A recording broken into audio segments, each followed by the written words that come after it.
자, 오늘 선물 기반의 비트코인 ETF가 거래되는 첫날 뉴스에 팔아라 이벤트가 될 것이다 라고 예상했었던 사람들은 굉장히 당황해 하고 있을 것 같습니다. 지금 현재 비트코인 64,000달러를 돌파해버리면서 전 고점을 불과 몇백 달러 앞둔 그런 상황까지 왔습니다. 아마 오늘 안에 갱신하는 것도 가능하지 않을까라는 기대감이 드는 가운데 알트코인들 같은 경우는 오르는 코인도 있고 내리는 코인도 있고 뒤죽박죽된 그런 모습들이 보여지고 있습니다. 미국 달러 인덱스 차트 지수를 보시면은 달러는 약세를 보이고 있는 가운데 미국 증시는 전체적으로 상승하는 모습이 보여지고 있으며 이 미국 증시 같은 경우도 전고를 다시 한번 터치하게 될 것 같죠. 자산들이 전반적으로 계속해서 강세를 보이고 있는 가운데 자, 달러 기준으로는 비트코인이 전고를 아직까지는 돌파하지 못했었으나 터키에서는 전고를 가볍게 뚫고 올라갔다라고 하네요. 그 다음으로 일본 기준에서도 전고를 뚫고 올라갔고요.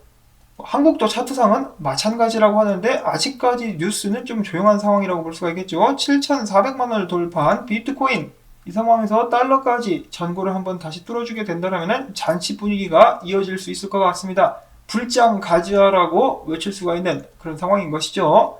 자, 그리고 프로시어스에 이어서 발키리 선물 기반의 비트코인 ETF 같은 경우도 이번 주에 거래를 시작하게 될 거라고 에릭 발추나스는 예측을 하고 있었습니다.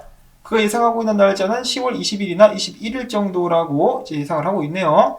해당 날짜는 미국 기준이고요. SEC 측에서도 이 투자자들이, 개인 투자자들이 여러 선택지를 가질 수 있도록 여러 가지 다양한 ETF를 승인하게 될 것이다 라는 예측이 나오고 있습니다.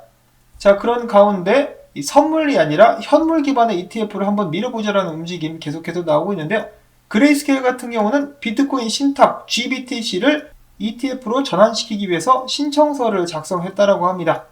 지금 당장은 현물 기반의 ETF가 승인될 것이 어렵다라는 전망들이 가득한 가운데 그래도 노력을 해보고 있는 그레이스케일. 한편 그레이스케일과 디지털 커런시 그룹의 공동 창업자인 베리 실버트 같은 경우는 오늘 출시하게 된 프로시어스 ETF를 보면서 살짝 인상을 꾸기면서 다음과 같은 말을 남기기도 했었다라고 합니다. 이 새끼들 이거 비트코인 현물은 하나도 보유하지 않았을 것 같은데 비트코인의 진정한 가치는 모르면서 이 돈만 밝히는 놈들이다라고 이야기를 하고 있는 것 같죠. 이 자식들이 이거 나중에 그레이스케일의 GBTC가 꼭 ETF로 승인이 돼가지고 이 자식들의 프로시어스보다 더욱더 많은 인기를 누릴 수 있기를 바라봅니다. 자, 다음엔 굉장히 웃긴 소식이 한 가지 나왔습니다. 이 구라하임즈.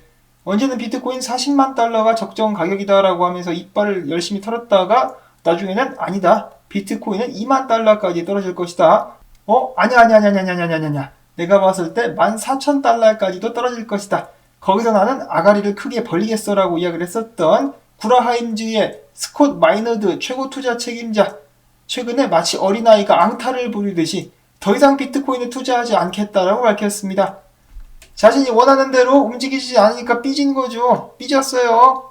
그러면서 그는 핑계를 대기를 시장에서 무슨 일이 벌어지고 있는지 제대로 이해하지 못하는 경우는 그 시장을 벗어나야만 한다. 나는 암호화폐 시장에서 무슨 일이 발생하는지 이해할 수 없다라고 이야기를 했습니다. 비겁한 변명을 대고 있는데 이해할 수 없으면은 물어봐. 모르면 물어보라고. 다음으로는 암호화폐 분석 업체죠. 체인얼리시스가 그들의 대차 대조표에 비트코인을 추매를 했다라고 합니다. 근데 구매량은 비공개라고 하네요. 근데 한 가지 아이러니한 것은 이 암호화폐 분석을 하는 기업인데 이 바닥에서 짚지를 못했다. 한창 비트코인이 올라가고 있을 때 전고 근처까지 갔을 때 주웠다라는 것이라고 생각을 해볼 수가 있겠는데요.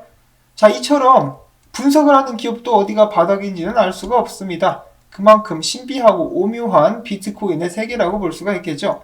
그래서 함부로 비트코인의 움직임을 예측해서는 안 되겠습니다.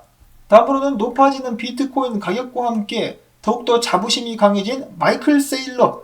최근에는 전 세계의 국가들을 상대로 훈수를 던지기도 했었는데요. 그는 이야기하기를 경제의 위기에 빠진 국가들은 비트코인을 매수해야 된다. 예를 들어 터키. 야, 니네 같은 경우는 중앙은행을 통해서 50억 달러 상당 비트코인을 매수할 수 있다. 그럼 앞으로 5년간에 그 가치는 500억 달러 가치로 상승하게 될 것이고 또한 터키 통화 시스템을 강화시킬 수 있다라고 이야기를 했었습니다. 자, 터키 같은 경우는 중앙은행이 얼마 전에 내년에 금을 대량 매입하겠다라고 밝힌 바가 있었죠. 그것을 보고 야, 금 사지 말고 비트코인 사라 라고 이야기를 하고 있는 것이 아닌가. 자, 그리고 나이지리아, 짐바브웨 같은 국가 같은 경우도 니네들은 이 시스템이 잘못됐어. 시스템을 좀 바꿔줘야 되는데 20억에서 30억 달러 상당의 비트코인을 일단 매입을 해. 그 다음에 비트코인에 연동된 통화를 발행을 해. 그러면은 니네 국민들이 굶어 죽지 않을 것이고 윤택한 생활을 할 수 있게 될 거야 라고 이야기를 했습니다. 자, 근데 국가 입장에서는 이렇게 함부로 비트코인에 통화를 연동시키는 것이 절대로 쉬운 결정은 아니죠. 일단 만약에 엘살바도르가 비트코인을 통해서 큰 성공을 거둔다. 그러면은 나라들이 하나 둘씩 비트코인을 더욱더 적극적으로 받아들이게 되지 않을까라고 예상을 해볼 수가 있겠습니다. 참고적으로 2년 전쯤에 팀 드레이퍼가 아르헨티나 대통령한테 대놓고 이야기를 한 적이 있었습니다. 국가 차원에서 비트코인을 받아들여라. 근데 무시했죠. 그때 그 말 딱 들었었으면은 지금 엘살바도르보다 그리고 그 어떤 나라들보다 더욱더 경제적으로 많은 이 부를 거머쥘 수 있지 않았었을까라는 그런 생각을 해봅니다. 자, 그 다음으로는 어제였었죠. OKX 거래소, 중국계 거래소인데요. 이 비트코인 가격을 한번 눌러보려고 고리들이 10,000개 이상의 비트코인을 한번 던져봤었다라고 합니다. 자, 근데 에그머니나 던지자마자 호로로로로 받아 먹으면서 비트코인 가격은 거의 원상복구가 됐다라 그러죠. 이 건방진 떡락충 놈들 한번 호되게 당한 것이 아닌가, 이 기분 좋은 소식이 나왔었고, 다음으로는 추가적인 분석은 나오지 않은 가운데 유명 분석가 중에 인모탈이라는 사람이 비트코인의 단기 급등을 전망했다라는 소식이 나왔었습니다. 최근 비트코인 움직임이 작년 말과 비슷하다. 그때 당시 비트코인은 26,000달러였었는데 42,000달러까지 강하게 상승을 했었다. 자, 무조건 따라간다라는 말이 아니라 비슷하게 전개될 수 있으니까 참고를 하세요라고 이야기를 한 것인데요. 자, 오른쪽이 2020년도 작년 말인데 지금 굉장히 흐름이 비슷하죠. 그리고 작년 같은 경우도 2만 달러를 뚫으면서 전고 뚫었다라고 이야기가 나오고 나서 급등을 했었는데 이번에도 지금 전고를 뚫을랑 말랑 하고 있습니다. 조만간에 전고 뚫었다 그래 가자라고 하면서 크게 올라가게 되지 않을까라고 많은 사람들이 기대를 하고 있습니다. 자, 그 반면에 이런 의견도 있는데요. 아직도 미련을 버리지 못하고 있는 데이비드 웨이브, 비트코인이 전고 근처에서 비트코인 도미넌스와 함께 동시에 더블탑을 찍지 않겠느냐, 그러면서 비트코인 도미넌스 빠지고 비트코인 빠지고 그렇게 될 가능성도 있지 않겠느냐라고 예측을 하는 모습이 보여졌었습니다. 올해 말까지 10만 달러 못 간다라고 계속해서 주장을 하고 있는 데이비드 웨이브, 아주 그냥 고집이 황소 같네요. 비트코인 하루빨리 10만 달러까지 갈 수 있기를 바라봅니다. 자, 다음으로는 요즘에 좀 날씨가 쌀쌀해져가지고 여러분들 감기 걸리실까봐 여러분들께서 열받을 수 있는 그런 소식을 또 준비를 해봤습니다. 자, 3달 뒤에 700만 코인 투자자들의 세금을 떼어가는데 가이드라인도 없는 정부. 국내 4대 거래소 입장에서도 답답한 마음을 감추지 못하고 있다라고 하는데요. 자, 세금을 내라고 압박을 해서 세금 내겠습니다라고 이야기를 했는데 지침이 없어. 지침이 없으니까 이거 시스템 구축을 할 수가 없다 이 말이죠.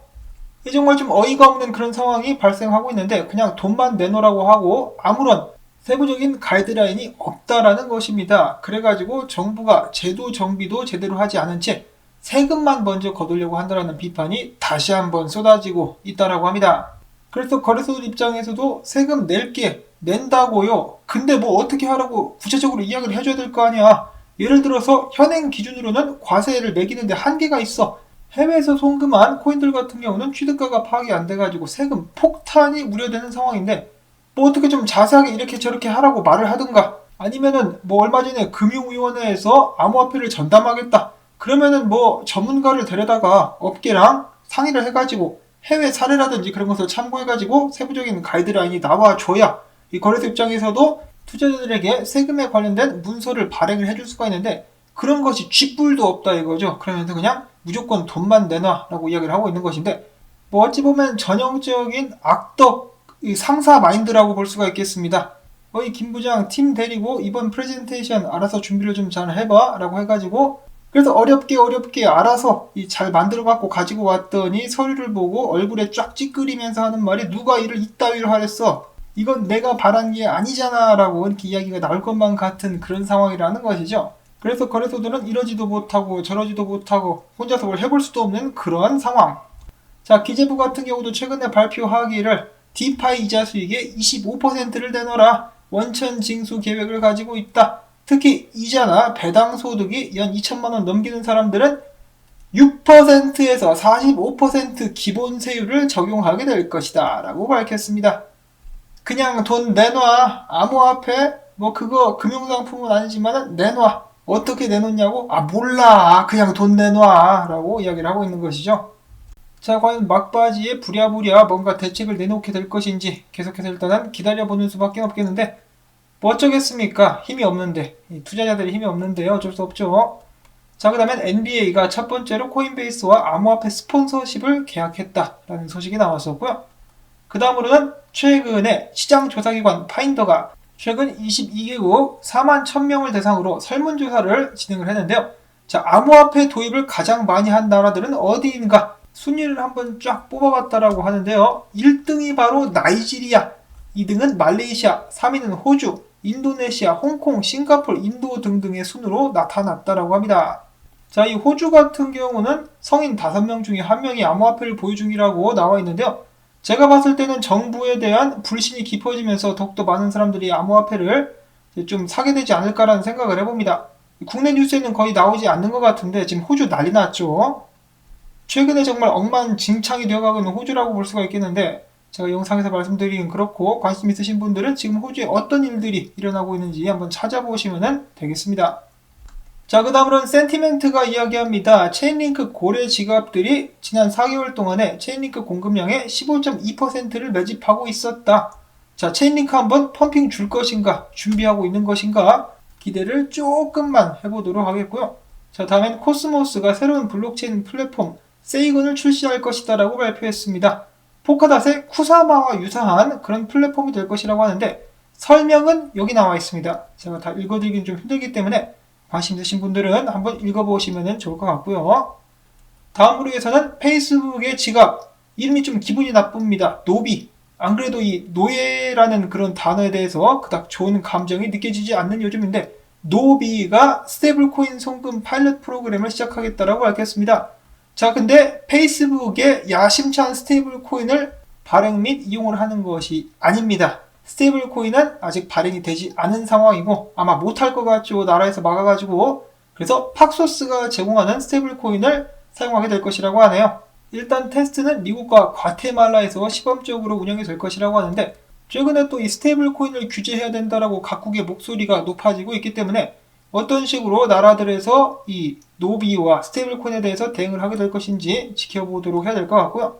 그 다음으로 이 소식을 코인베이스 소식 바로 옆에 놨었어야 되는데 코인베이스는 NBA와 협력을 한다라고 밝혔는데 또 다른 미국계 거래소 제미니 같은 경우는 팝스타 머라이어 캐리와 협력을 하겠다라고 밝혔습니다. 뭐 제미니 관련된 노래라도 한 곡 부를 것인지 기대는 안 되지만은 그래도 말이라도 기대가 된다라고 말씀을 드려보는데 그래도 뭐 유명인이 암호화폐 관련된 트윗을 남기면은 아무래도 주목은 받을 수가 있겠죠. 대중화에는 도움이 되지 않을까 싶고 그 다음에 마지막으로는 전체 암호화폐 시총 같은 경우는 전고를 이번에 갱신했다라고 합니다. 가격으로 따졌을 때는 2조 5천억 달러를 넘어섰다라고 이야기가 되고 있는 것인데요. 그만큼 암호화폐 시장으로 지금 더욱더 많은 자금들이 흘러들어오고 있다라고 해석을 해볼 수가 있겠습니다. 비트코인이 전고를 돌파하고 나중에 그 자금들이 알트코인들로 흘러들어오게 된다. 그러면은 다시 한번 어마어마한 암호화폐 시장 폭등장을 경험할 수 있게 될 것입니다.